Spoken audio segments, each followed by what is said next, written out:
Shalom. Bom, estamos de volta, dando continuidade na nossa formação para os crismandos da turma de 2020 do Santuário de São Judas Tadeu.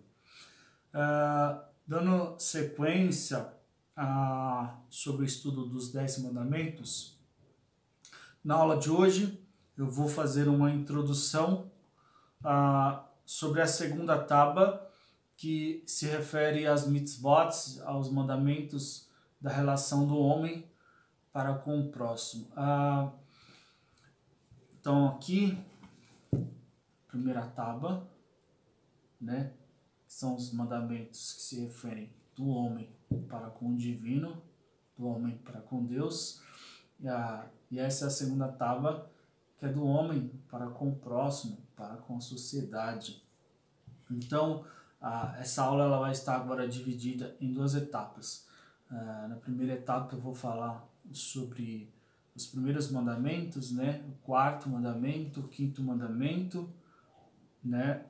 E depois eu vou gravar uma aula para falar sobre os outros mandamentos, né? Que estão dentro de um grupo específico, o grupo da pureza, o grupo da santidade voltada para a sexualidade, para a família, né?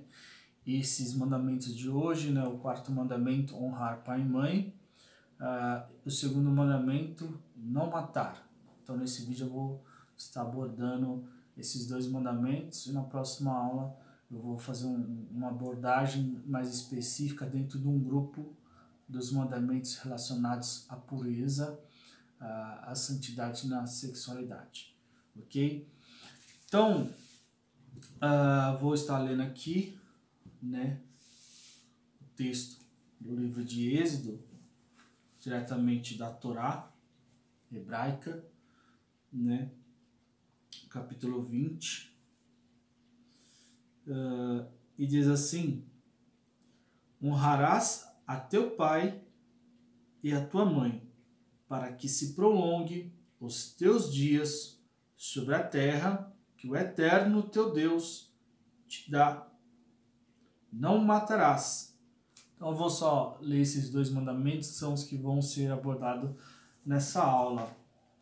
E o primeiro mandamento da segunda tábua é honrar pai e mãe, e com adendo, com acréscimo, para que se prolongue os seus dias na terra que o Eterno teu Deus te dá.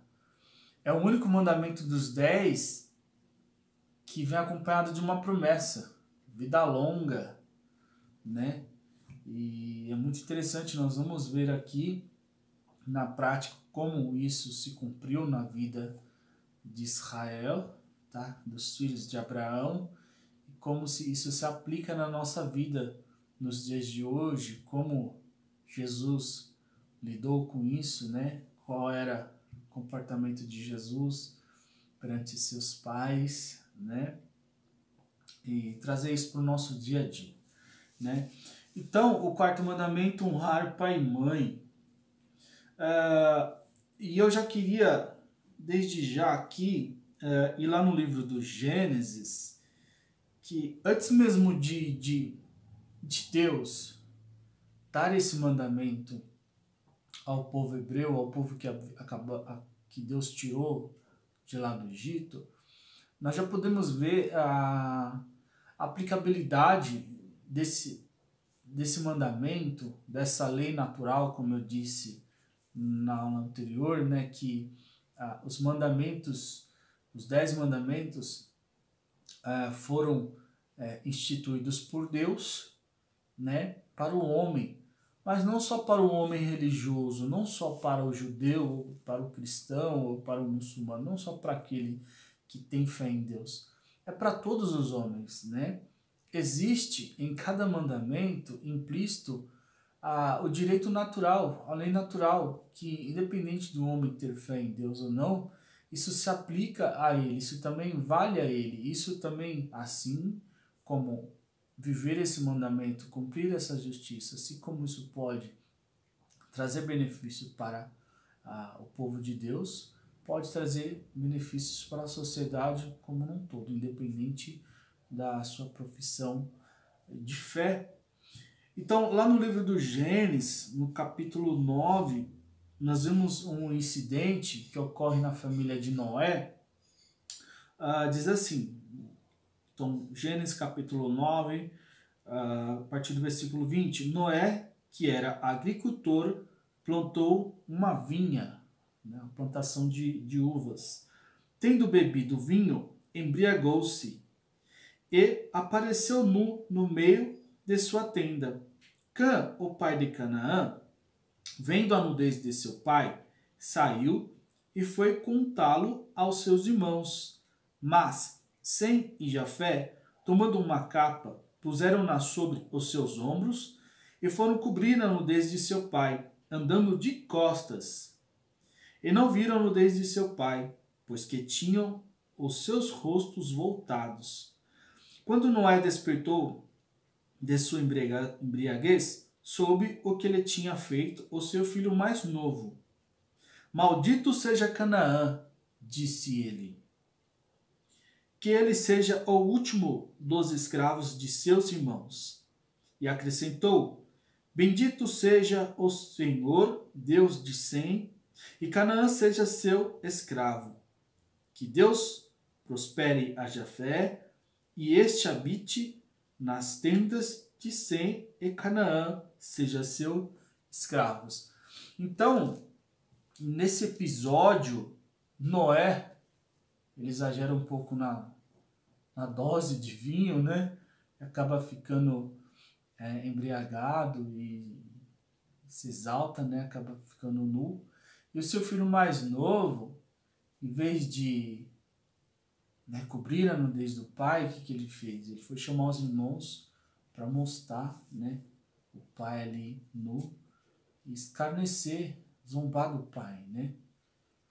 E foi assim um ato que lhe trouxe sérias consequências. Por causa disso, Noé amaldiçoou ele, amaldiçoou a descendência dele, Canaã, amaldiçoou, né, Sem, amaldiçoou Canaã, e é justamente Canaã que é o povo que habita na terra, tá? Os cananeus que habitam na terra que mana leite e mel, terra essa que Deus prometeu a Abraão. Então Deus vai expulsar, né, Canaã, né, lá da terra, os cananeus, que é a descendência de Canaã, vai expulsar e vai dar aos hebreus essa terra, que mais tarde Davi vai dar o nome de Jerusalém, né?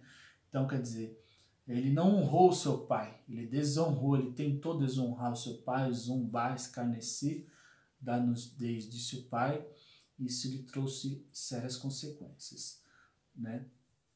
Bom, na prática, o quarto mandamento de honrar pai e mãe vai muito além de dar presentes, de prestar homenagens, né, prestígios, né?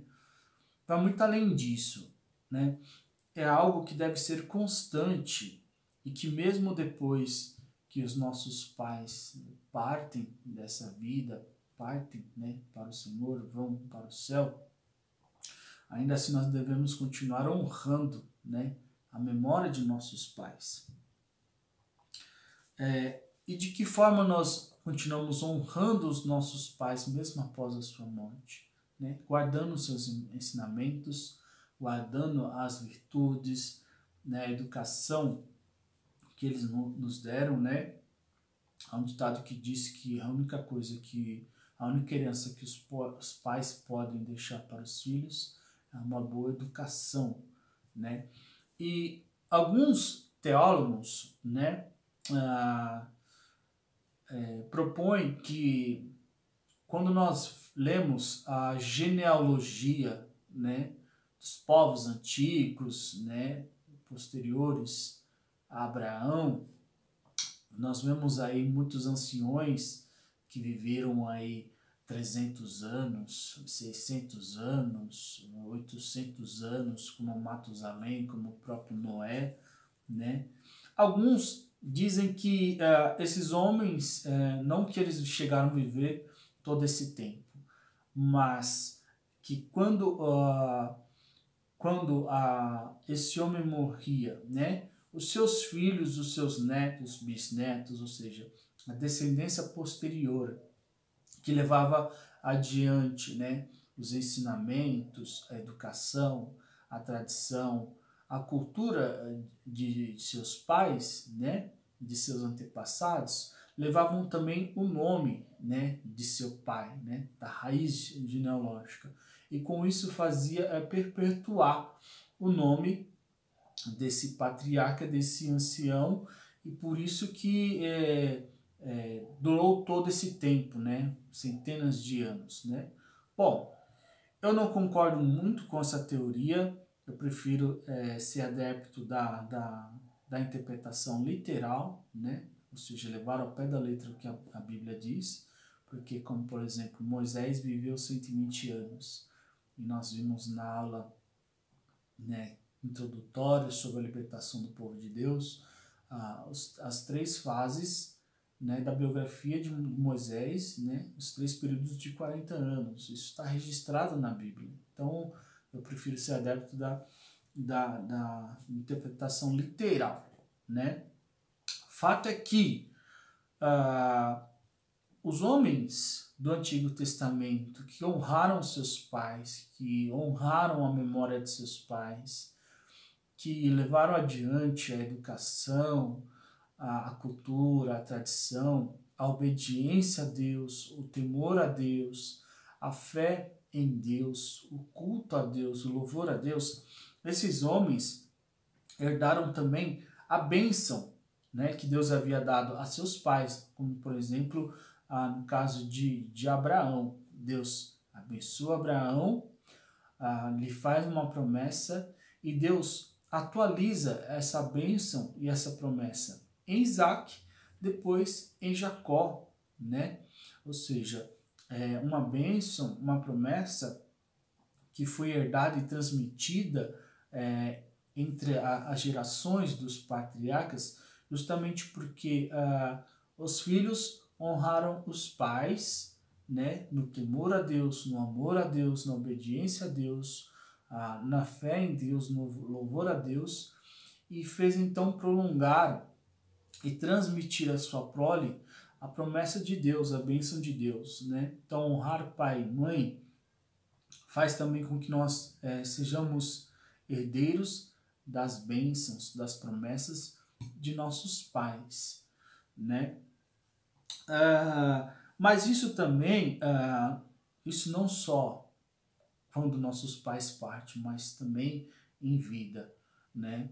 De que forma nós honramos nossos pais, né? Sendo não só colocando em prática a educação, o ensinamento deles, mas sobretudo sendo grato, né, a tudo que eles fizeram por nós, né? Foi uma vida dedicada a nós, né? Hoje em dia, infelizmente, há um ditado que diz que uma mãe cuida de 10 filhos, mas 10 filhos não cuidam de uma mãe. Infelizmente, isso é uma realidade, né, em muitas famílias, né? Mas é triste, né? Uma mãe cuidar de 10 filhos, sozinha, muitas das vezes sem pai, né? Eu sou um exemplo disso, né? Eu vim de uma família, são 5 irmãos, todos nós fomos criados pela minha mãe, né? Sem o auxílio, a assistência do meu pai, né? Mas ela soube, né, carregar a sua cruz e graças a Deus hoje estamos todos nós, né, criados, casados, constituindo família, né?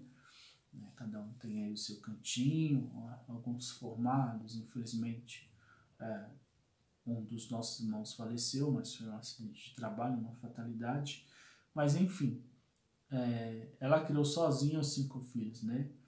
E agora é hora de a gente retribuir, né? Então nós precisamos honrar os nossos pais, sendo grato, retribuindo todo esforço, todo carinho, toda dedicação, todo sacrifício, todo amor, todo cuidado, todo zelo, toda proteção que eles tiveram para conosco, né? Infelizmente, nós vemos aí muitos pais, né, abandonados pelos filhos, né, em casas de repouso, asilo, né, abandonados, né, entregues à própria sorte, né. Infelizmente, né, nós vivemos aí na era da tecnologia, tá chegando o Dia das Mães, né, e nessa época todo mundo posta selfie do lado da mãezinha, né, mas para muitos não passa de um marketing, né, de uma propaganda, né, mas no dia a dia o que acontece mesmo é o abandono, né, a negligência. Então isso constitui honrar pai e mãe. Então vamos agora meditar sobre o que o Catecismo da Igreja Católica ensina com relação ao quarto mandamento. Então, no parágrafo 2197 do artigo 4 diz assim: o quarto mandamento: honra teu pai e tua mãe, para que vivas longos anos na terra que o Senhor teu Deus te dará. Êxodo capítulo 20, versículo 12. E era obediente a eles. Citando o Evangelho de Lucas, no capítulo 2, versículo 51, que fala sobre nosso Senhor Jesus Cristo. Daqui a pouco nós vamos ver essa passagem. O próprio Senhor Jesus recorda a força desse mandamento de Deus. O apóstolo ensina: filhos, obedecei a vossos pais no Senhor, pois isto é de justiça. Por que de justiça? Porque é um mandamento, é uma mitzvah. Honra teu pai e tua mãe. Este é o primeiro mandamento que vem acompanhado de uma promessa, como eu disse, o único mandamento que tem uma promessa acoplado, a fim de que sejais feliz e tenhas longa vida sobre a terra. Efésios capítulo 6, versículo de 1 a 3. Então o apóstolo Paulo aqui está ensinando na igreja de Éfeso, né, uma comunidade que ele mesmo fundou, né, no Oriente Médio, e ele traz, né, à tona o quarto mandamento. Né? O quarto mandamento está no início da segunda tábua, como eu disse, né, é o primeiro mandamento da segunda tábua. Indica a ordem da caridade, do amor. Deus quis que, depois dele mesmo, honrássemos nossos pais, a quem devemos a vida, os quais nos transmitiram o conhecimento de Deus. Então, por que o catecismo diz que Deus queria que nós honrássemos o nosso pai, a exemplo de Deus, depois dele mesmo ter honrado seus pais? Ora, Jesus é Deus, né? E se Jesus é Deus, então foi ele, né? Ele é o verbo pelo qual Deus instituiu o quarto mandamento. Então, não seria Jesus que iria quebrar esse mandamento, né? Jesus cumpriu a lei, ele cumpriu o quarto mandamento. Ele honrou, né, seus pais, né?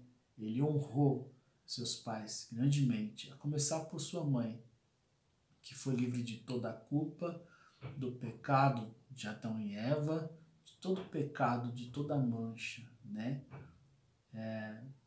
Todos nós nascemos, temos a nossa mãe, mas nós não podemos escolher a nossa mãe. Mas Jesus sim, ele pôde escolher a sua mãe e ele escolheu a sua mãe. E podendo escolher a sua mãe, né, ele não escolheu nascer de uma escrava, mas de uma rainha, né? A mãe rainha. E ele honrou a sua mãe, né? São João Maria Vianney vai dizer o quê? Deus criou todas as águas e deu o nome de mar. criou todas as graças e deu o nome de Maria. Ela é a nova Eva, ela é a imaculada, porque dela viria o Messias, o Cordeiro Imaculado, né? Filho de peixe, peixinho é. Se Jesus é o Cordeiro Imaculado, se Jesus, semelhante a nós, em tudo, com exceção do pecado, ele só poderia vir de um ventre imaculado, sem pecado, a Virgem Maria, né? Jesus honrou seus pais. Jamais Jesus permitiria que o demônio apontasse o dedo no nariz de Jesus e dissesse assim: você é filho de uma pecadora. Não. Né? Jesus, Cordeiro Imaculado, veio de um ventre imaculado, né? E seu pai também, né? Castíssimo, o esposo, São José, é o padroeiro da igreja, né? Agora no começo do mês nós celebramos, né, dia 1º de abril, o dia do trabalho, né? E São José Operário é o padroeiro de todos os trabalhadores, né? Jesus o honrou, dando a ele a dignidade de ensinar uma profissão ao menino Deus, né? Foi um homem puro, casto. Depois nós vamos ver nos mandamentos que fala sobre a lei da pureza, da castidade, o exemplo forte de São José, né? Que foi casado, que amou a Virgem Maria, mas preservou-a intacta, virgem, puríssima, santíssima, né? E isso é mérito de Deus, foi a graça de Deus, foi Jesus o honrando, né? Era um homem temente a Deus, né? Depois nós vamos ter uma aula para falar sobre os dogmas marianos, e aí vocês vão ver a história de José, o casamento de José com Maria, como que Deus deu um sinal de que seria ele o homem que iria casar com a mãe do Salvador, né? Deus honrou ele era um homem santo, justo, temente a Deus, né? E Jesus honrou ele.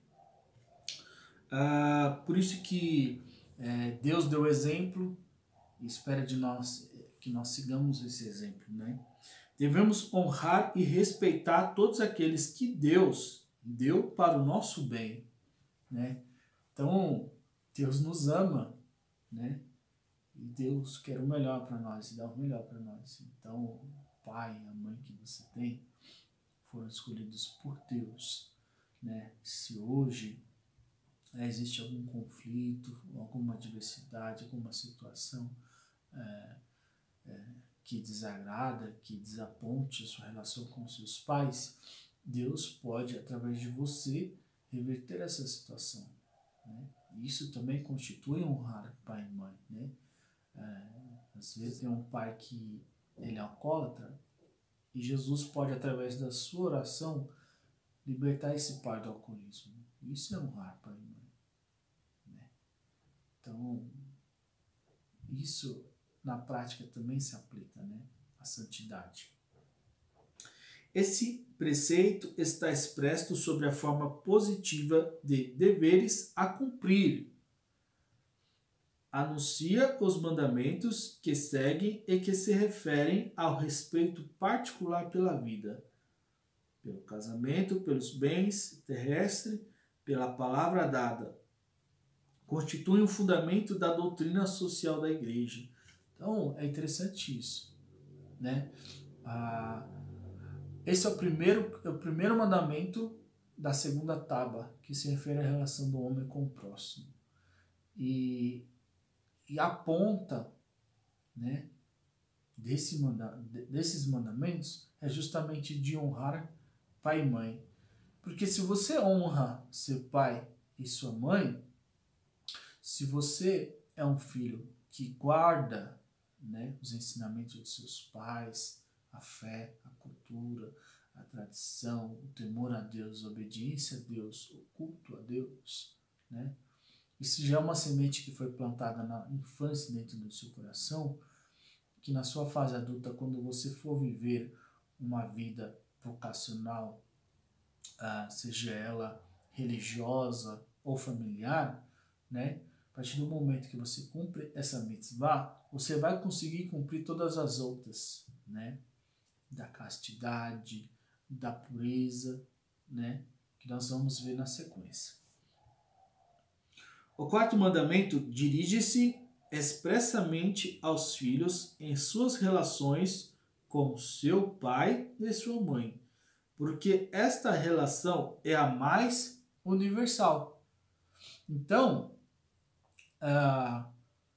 se você não consegue conviver em paz, em harmonia, né, com seu pai, com a sua mãe, com quem é que você vai conseguir viver? Com o seu patrão? Com a sua professora? Com seus colegas de trabalho? Com a sua esposa? Com seus filhos? É evidente que não, né? Se você não tem respeito, não tem amor, né? Não tem sensibilidade para com as pessoas que te deram a vida, que te criaram, que te educaram, com quem é que você vai ter amor, respeito, hombridade? Ninguém. Nem com você mesmo, né? Então, deve-se partir do princípio justamente disso, né? O respeito, o amor, a dedicação, o reconhecimento, né? A assistência, né, que você dá ao seu pai, à sua mãe, isso vai se estender a todas as outras pessoas que você se relaciona na sociedade, né? E aqui eu quero até abrir um parêntese, né, e chamar atenção para um problema que tem afetado muito o ambiente acadêmico, escolar no Brasil, né? A falta de respeito na grande maioria, de alunos pelos educadores, pelos professores, né? Um aluno agredir um professor, jogar um cesto de lixo na cabeça de um professor, agredir fisicamente e verbalmente uma professora.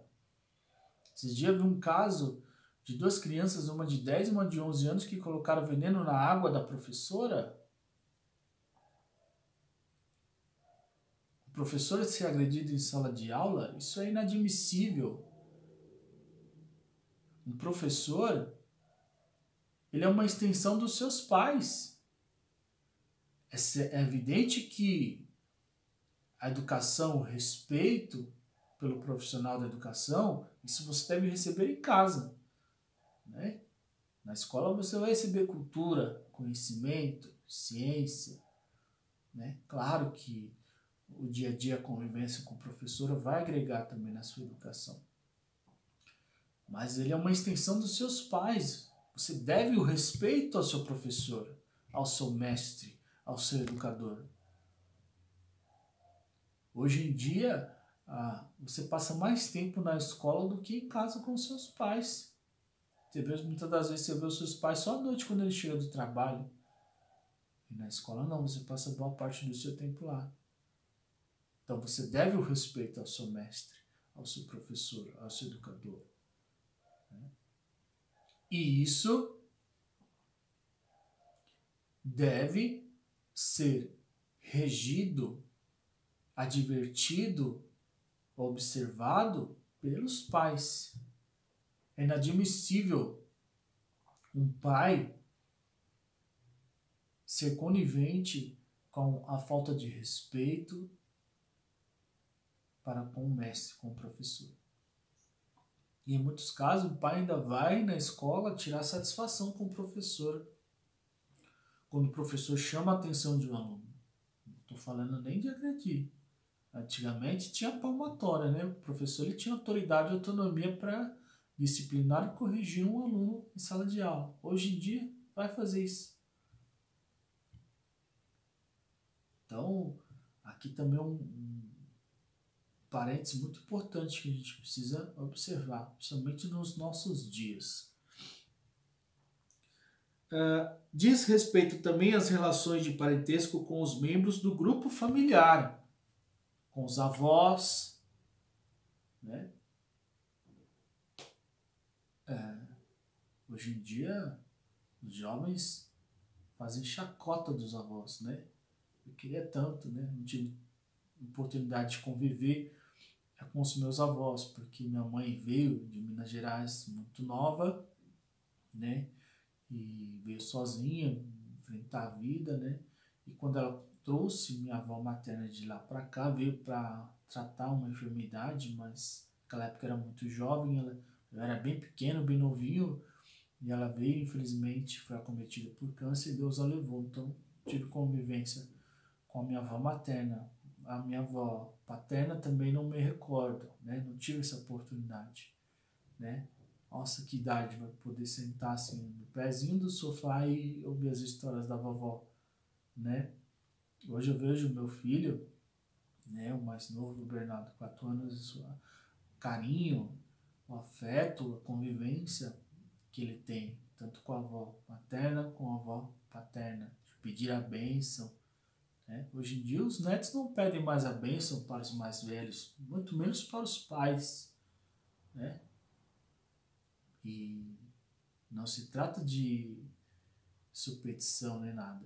Pedir a bênção é porque de fato eles têm a bênção para nos dar, né? E quando um filho pede a bênção ao pai, quando um neto pede a bênção ao avô ou à avó, quando o afilhado pede a bênção ao padrinho ou à madrinha, de fato essa bênção é transmitida, né? Então a gente precisa resgatar esses valores que estão perdidos na sociedade, né? O respeito, o amor, o carinho, a convivência, né? O zelo para com os nossos pais, os nossos avós, nossos padrinhos, os mais velhos, né? E também para com aqueles que é devido o nosso respeito, né? Os mestres, os educadores, os professores. Manda prestar honra, afeição e reconhecimento aos avós e aos antepassados. Estende-se, enfim, aos deveres dos alunos para com seu professor, dos empregados para com seus patrões, dos subordinados para com seus chefes. Então, é justamente o que eu estou falando aqui, né? Não só aos pais, mas aos avós, aos antepassados, né? Aos professores, aos chefes, patrões, né? Dos cidadãos para com sua pátria e para com os que administram o governo, mas também com os governantes, né? É bem verdade que eu não gosto muito de entrar em questões políticas, né? Não vem ao caso aqui nessa aula, mas como o catecismo cita, então se faz necessário falar algo a respeito, né? Então, independente de partido, de direita ou esquerda, né? São autoridades, né? Constituídas em dignidade, né? Foram eleitos democraticamente, né? E portanto, nós, como cristãos, como filhos de Deus, devemos fazer a diferença e respeitar. Se esse político ou aquele, né, não cumprem, né, com a justiça, isso não cabe a nós julgar, né? Vamos entregar na mão de Deus e fazer justiça nas urnas, ok? Este mandamento implica e subentende os deveres de pais, tutores, professores, chefes, magistrados, governantes, de todos os que exercem uma autoridade sobre outros ou sobre uma comunidade. A observância do quarto mandamento traz uma recompensa. Honra teu pai e tua mãe, para que vivas longos anos na terra que o Senhor teu Deus te dará. O respeito a esse mandamento alcança, juntamente com os frutos espirituais, frutos temporais de paz e de prosperidade. Ao contrário, a não observância desse mandamento traz grandes danos para as comunidades e para as pessoas. Então é o que eu estou falando. Os mandamentos têm como objetivo espiar o mal do homem, nos fazer alcançar a justiça e a santidade. E nesse caso aqui, desse quarto mandamento, nos traz paz, né? Podemos escolher frutos temporais aqui nessa vida, né? A boa relação nos ambientes, né, familiares, acadêmicos, corporativos, institucionais, né? Ao contrário disso, né, nós estamos vivendo, né, no século XXI, uma crise, né, moral, ética, né, que tem destruído as famílias, né, tem acabado com a harmonia, com a paz, naquela que é a célula-mãe da sociedade, a instituição máter que é a família, né, justamente por o descumprimento desse mandamento, né, de honrar pai e mãe. Bom, agora eu vou fazer uma abordagem do quarto mandamento relacionado à infância de Jesus, né? Como Jesus viveu esse mandamento. Os evangelhos, eles falam sobre a vida de Jesus, né? Fala do seu nascimento, né? Até os 12 anos de idade, né? Então, a sua infância, né? Até ali a sua adolescência, a juventude, a fase da adolescência. Depois, só vai falar sobre a vida de Jesus a partir dos 30 anos, quando ele é batizado no Rio Jordão. Aí, então, ele se manifesta, né? O senhorio de Jesus se manifesta como o Mashiach, o Salvador, o Messias, realiza seus milagres, prodígios e tal. Depois da sua paixão, morte e ressurreição. Então, tá uma biografia de Jesus, está registrado nos evangelhos do nascer aos 12 anos, depois dos 30 aos 33, que foram os 3 anos do seu ministério. Dos 12 aos 30 anos, os evangelhos não falam nada sobre a vida de Jesus, né? E aí surgem algumas teorias que vão dizer que durante esse período Jesus teria ido para o Egito ou para a Grécia para estudar, né, as ciências do Egito, ou então as filosofias gregas, né, e buscar conhecimento, mas é inadmissível essa teoria, porque Jesus, ele é o verbo, né? Ele é Deus, né? Ele é a verdade, ele é o mestre interior, né? Então não cabe essa teoria para ele. Alguns vão dizer assim, puxa vida, mas durante esse período que Jesus ficou em silêncio, dos 12 aos 30 anos, ele começou a fazer milagres só a partir dos 30 anos, até os 33, foram apenas 3 anos. Puxa, não foi um desperdício de tempo? Ele não poderia todo esse tempo ter realizado milagres e cura e libertação e multiplicar pães e peixes e tal, né? Bom, Deus é onisciente e Ele sabe de todas as coisas, né? Todos os feitos de Jesus, toda a sua obra, a sua missão, realizou-se dentro da providência divina, dentro do tempo de Deus, dentro do plano de Deus, né? E, além do mais, o que nós podemos aprender nesse período, né, em que Jesus viveu dos 12 aos 30 anos. Bom, Jesus, né, da pacata Belém, né, um jovem, né, de uma família judia, temente a Deus, de uma família santa, de uma família pura, de uma família fiel a Deus, de uma família que louvava a Deus, né, de uma família digna, de uma família comum, né? Nossa Senhora, dona de casa, né? Uma Esret caiu, né? Uma mulher de valor, né? Uma sacerdotisa do lar. São José, castíssimo esposo, né? Um trabalhador, carpinteiro, homem justo, temente, fiel a Deus, carpinteiro, um profissional, né? E inclusive os evangelhos falam, né, que Jesus, né, ele herdou o ofício de seu pai José, ele aprendeu o ofício da carpintaria, né? Então, dos 12 aos 30 anos, o que Jesus viu?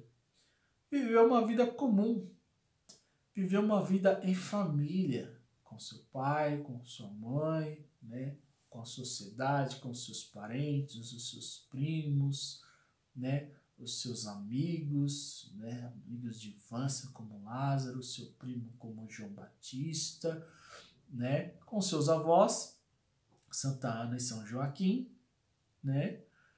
Enfim, o que Jesus nos ensina com isso?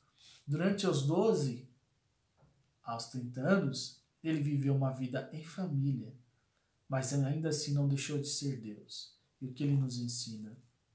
Que podemos viver uma vida em família, podemos viver uma vida simples, uma vida comum do dia a dia, né? Do trabalho, dos estudos, do convívio com a família, com os amigos, com os parentes, e sem deixar de ser santo.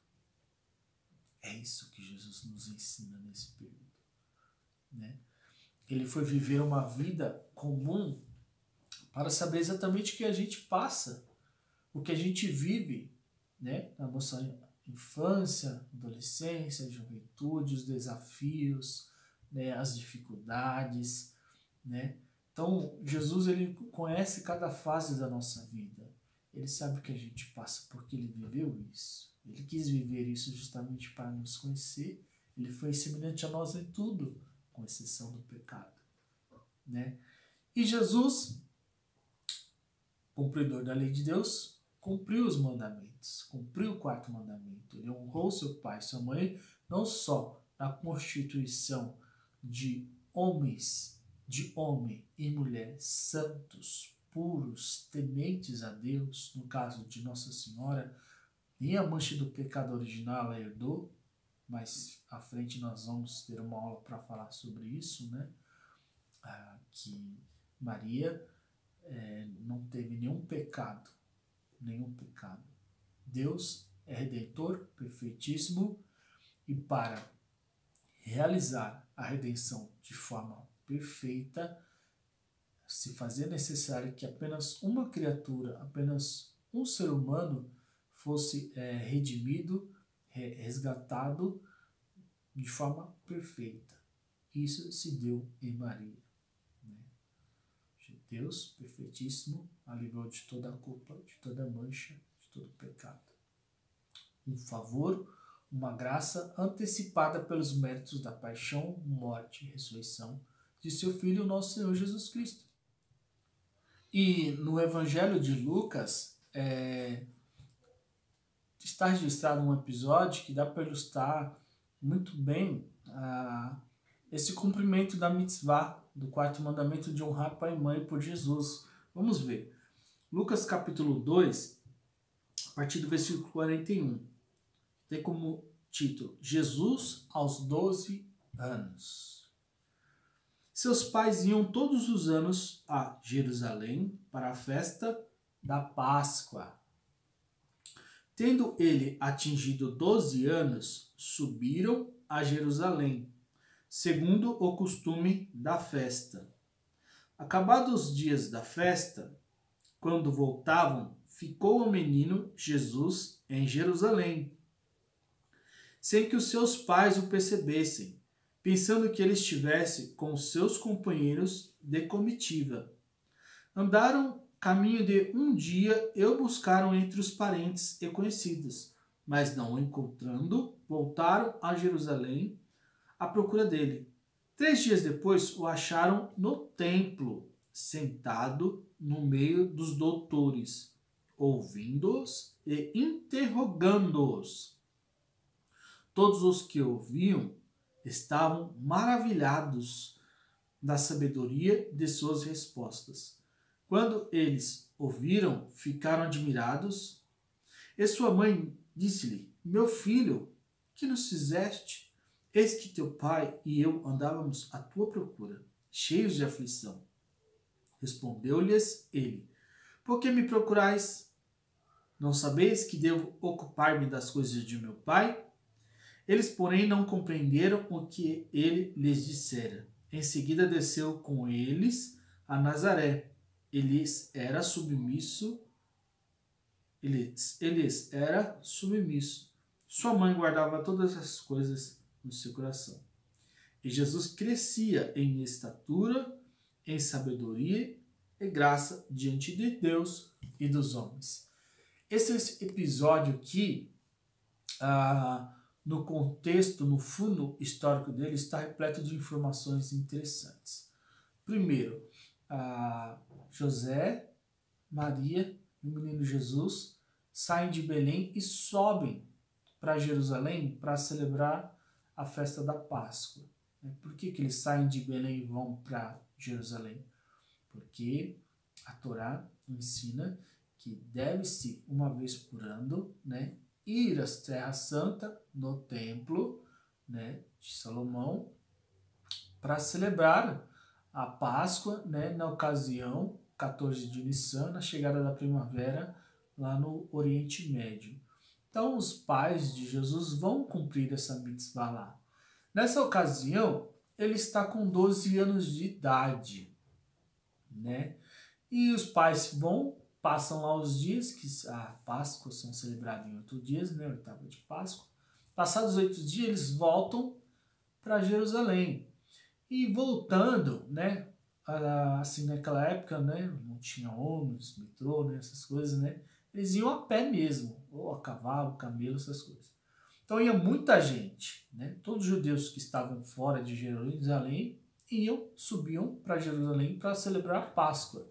Então ia a família de Jesus, os primos de Jesus, os amigos de Jesus, vários parentes de Jesus. Então é um grupo muito grande. Na volta, tá voltando os pais de Jesus e eles acham que Jesus está ali no meio do povo. Quando dão falta, cadê o menino?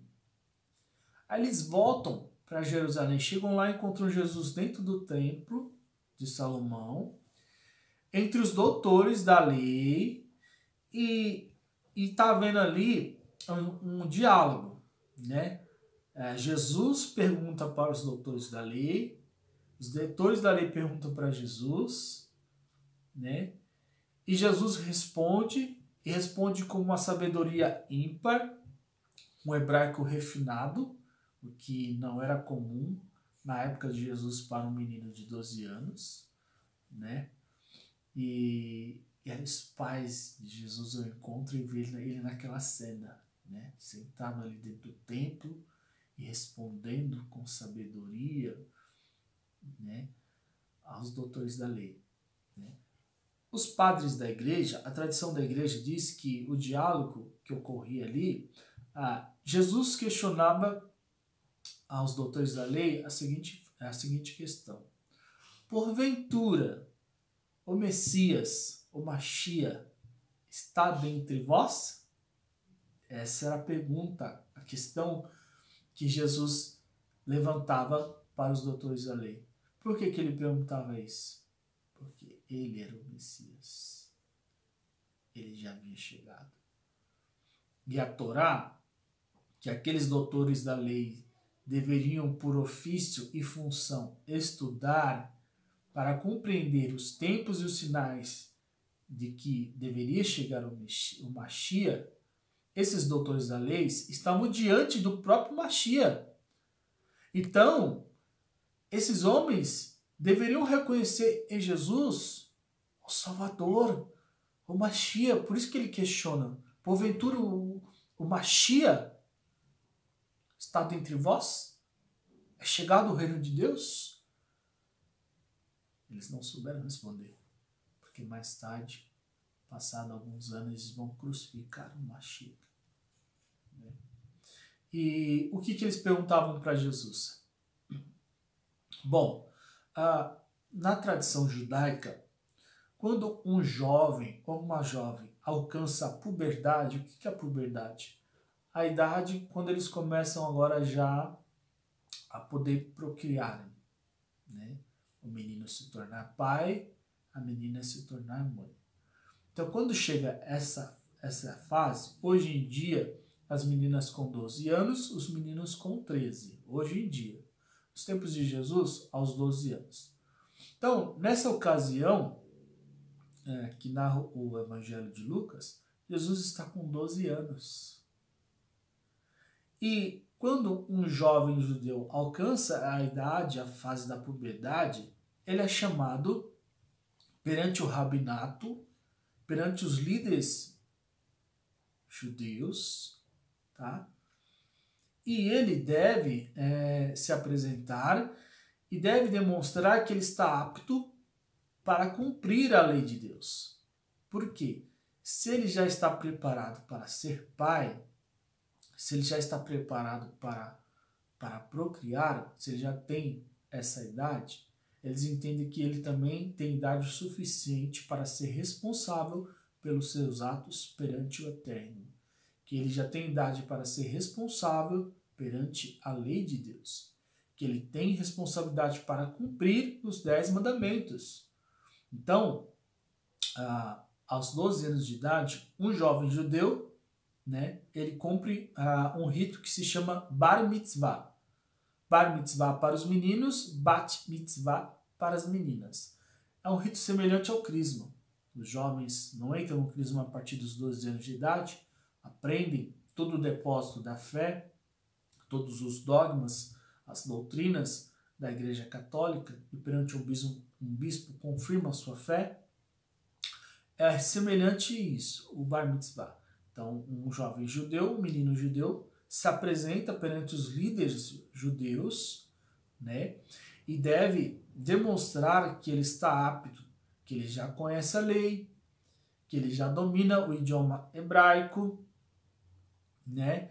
Ele deve até conduzir um serviço religioso perante as autoridades judaicas para comprovar, certificar que ele está apto para viver os mandamentos de Deus.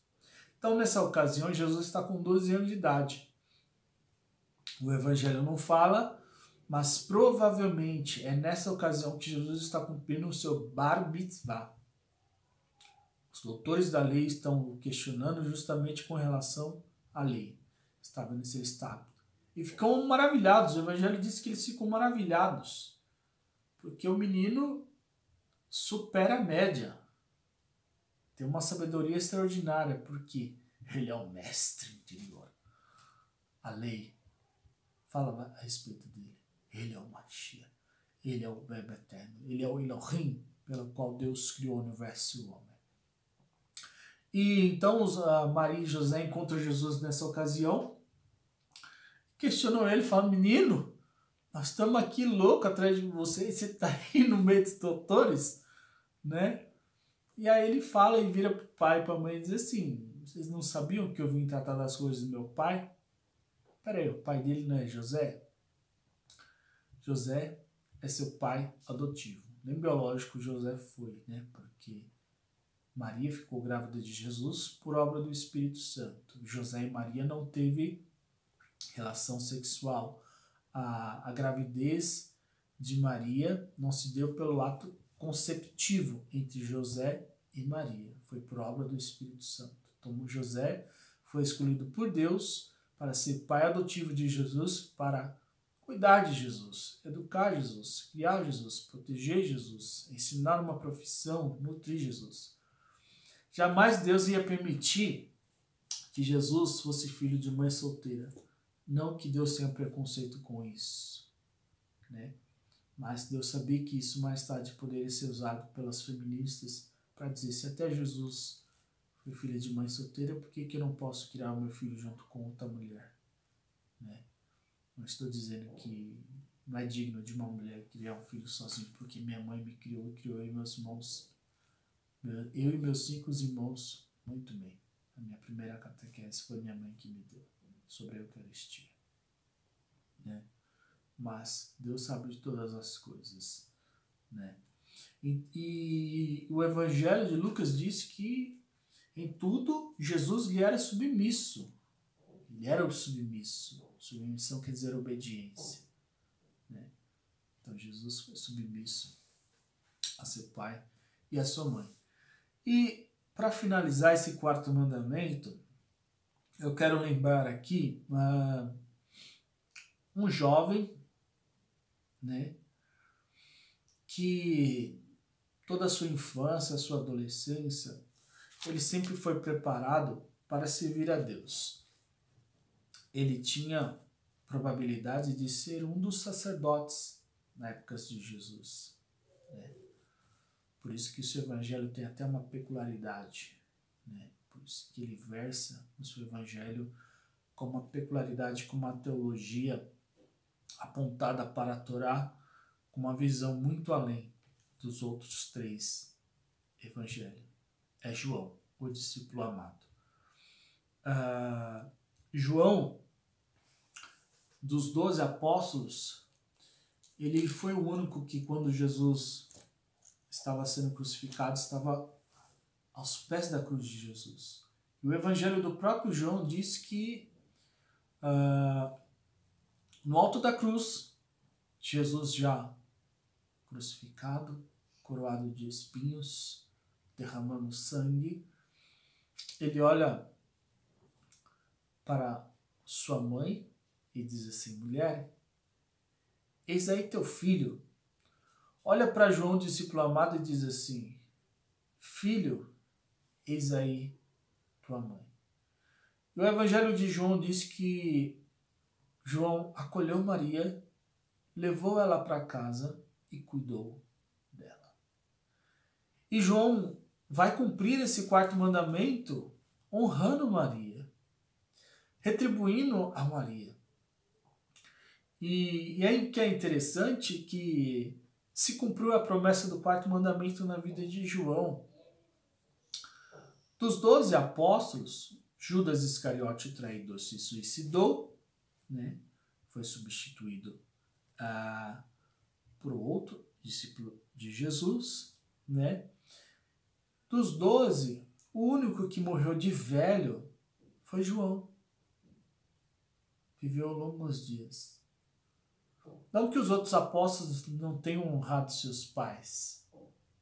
Morreram logo, devido ao martírio, devido à perseguição, como foi o caso de apóstolo Pedro, né? Tiago, Filipe, Judas, o nosso pradoeiro, São Judas, o apóstolo Paulo. Todos foram martirizados, né?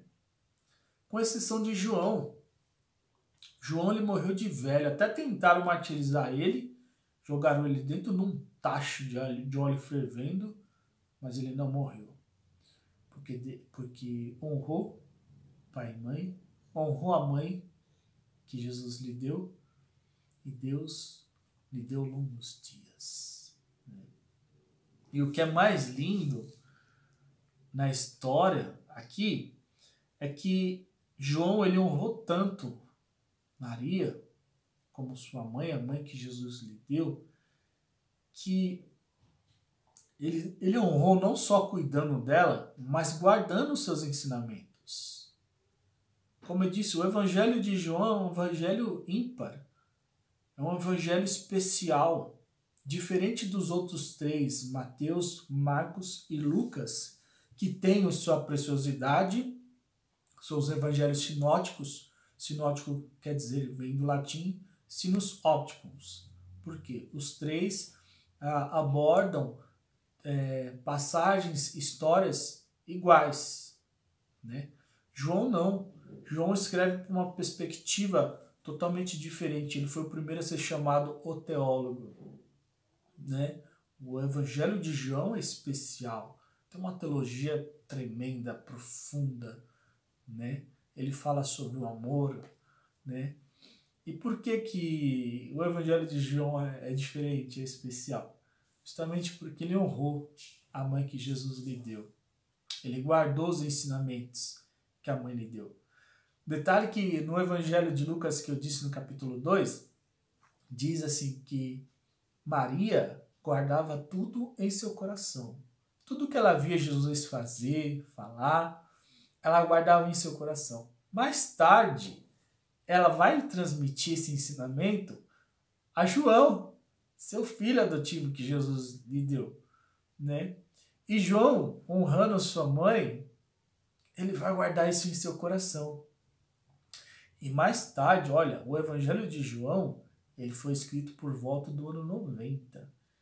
Ele foi o último livro da Bíblia a ser escrito. Ele foi escrito até bem depois do livro de Apocalipse, que também foi escrito por João, né?